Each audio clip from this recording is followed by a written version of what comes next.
Hello everyone, welcome to Tarkashastra. I am Aditya and in this video we will be discussing the preparation plan for IPMAT exams of 2025. The exams in discussion over here are 3 exams: IPMAT Indore, IPMAT Rohtak and JIPMAT. The common syllabus is of quant, not with higher mathematics. Okay, quant without higher mathematics, verbal ability and data interpretation. Logical reasoning, the questions on logical reasoning are not asked in IPMAT Indore exam, but this subject is common for IPMAT Rohtak and JIPMAT.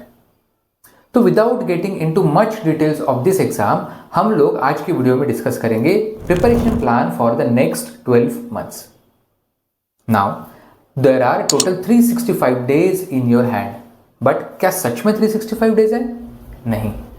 You will have your board exams, you will also appear for your prelims in the college, plus there will be some festivals and festive ops, and there will be a preparation leave for your board exams. So barring those 100 days, I will be discussing about 250 days preparation plan in the video, and that is also a overview. To look at the detailed study plan, I would recommend you to like and subscribe this channel.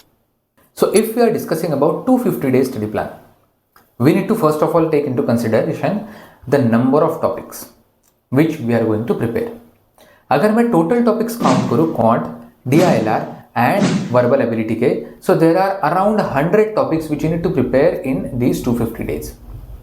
हर एक topic prepare करने को minimum आपको 4 to 5 hours लगना चाहिए to prepare the topic in depth.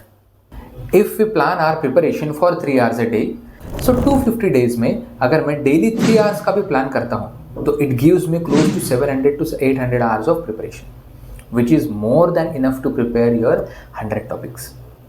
लेकिन 800 hours है मेरे पास, 100 topics मुझे प्रिपेयर करना है. किस तरीके से प्रिपेयर करना है, क्या डायरेक्शन में प्रिपेयर करना है, ये इनपुट्स मैं आपको बताऊंगा. डिटेल्ड इनपुट्स हम लोग सब्सिक्वेंट पार्ट्स में डिस्कस करेंगे. So to begin with verbal, which is the founding stone of the IPMAT preparation, because all your exams will be conducted in English language, and the major problem which students face is the fear of English language. तो वो हटाने के लिए आपने क्या करना चाहिए? Read on daily basis. क्या पढ़ोगे?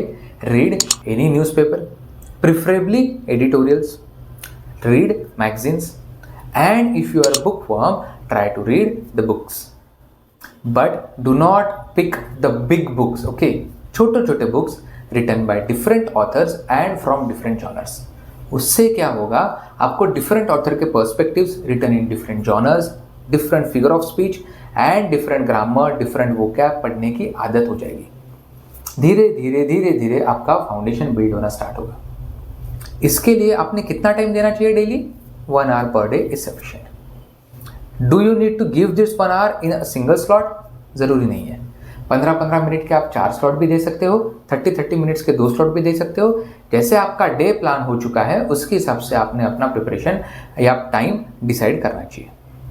But minimum 1 hour per day का reading is what I am expecting. उसके बाद बात आती है क्वांट की. तो क्वांट का पहले तो बेसिक्स क्लियर करो.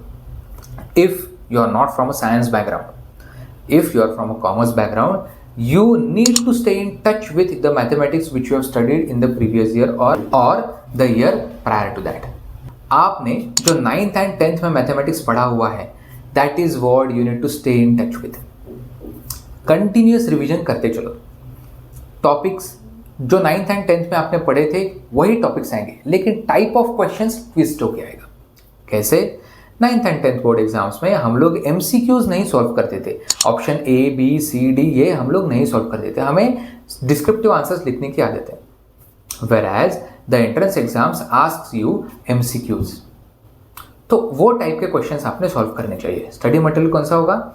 प्रिफरेबली NCERT के बुक्स लो, उसमें से कंटेंट प्रैक्टिस करो and try to follow us on this YouTube channel. We will be giving you sufficient amount of study material throughout the year.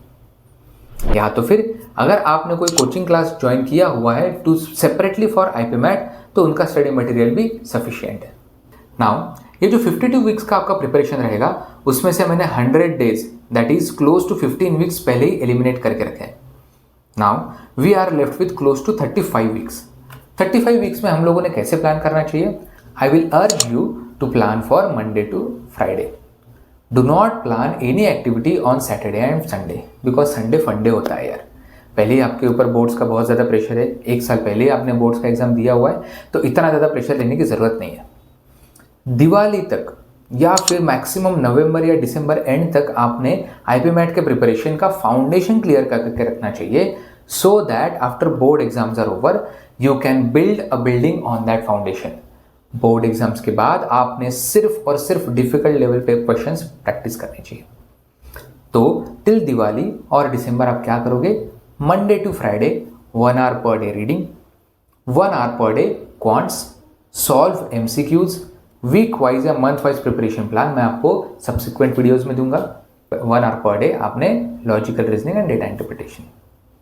Every Saturday revise everything you have prepared or you have studied in the last week, and do not forget to take one sectional mock test each for verbal, quant and DILR। इससे आपको पता चलते रहेगा कि आपका preparation किस direction में जा रहा है। एंड वंस अ मंथ एक फुल लेंथ मॉक टेस्ट देना मत भूलिए, क्योंकि even though you have not prepared whole syllabus, जो आपका मेंटल ब्लॉक है, ठीक है, कि होल सिलेबस आपका बोर्ड एग्जाम्स का 10th का बोर्ड एग्जाम आपने अभी 1 साल पहले दिया हुआ है, एग्जाम हॉल में जब आप एंटर करते हो तब तक आप नोट्स साथ में लेके बैठे थे, राइट? सो कंप्लीट प्रिपरेशन तो आपका बोर्ड एग्जाम्स तक भी नहीं होने वाला था, करेक्ट? 10th में भी नहीं हुआ है, 12th में भी नहीं होगा, but that does not mean I should not test my preparation for the previous month. Monthly mock test देने का मोटिव क्या है कि आपने एक मंथ में जो प्रिपरेशन किया हुआ है, जितने भी टॉपिक्स प्रिपेयर किए हुए हैं, उसमें से strengths and weaknesses find out करना है, उतने प्रिपरेशन के बेसिस पे आपको कितना स्कोर मिलता है ये पता चलना, correct? So weekly Monday to Friday plan, every Saturday उसका revision and 3 sectional mocks, and 4 weeks होने के बाद, इतना प्रिपरेशन होने के बाद एवरी मंथ एक full length mocks. For monthly preparation, stay tuned and do not forget to subscribe to this channel. All the best for your preparation, guys.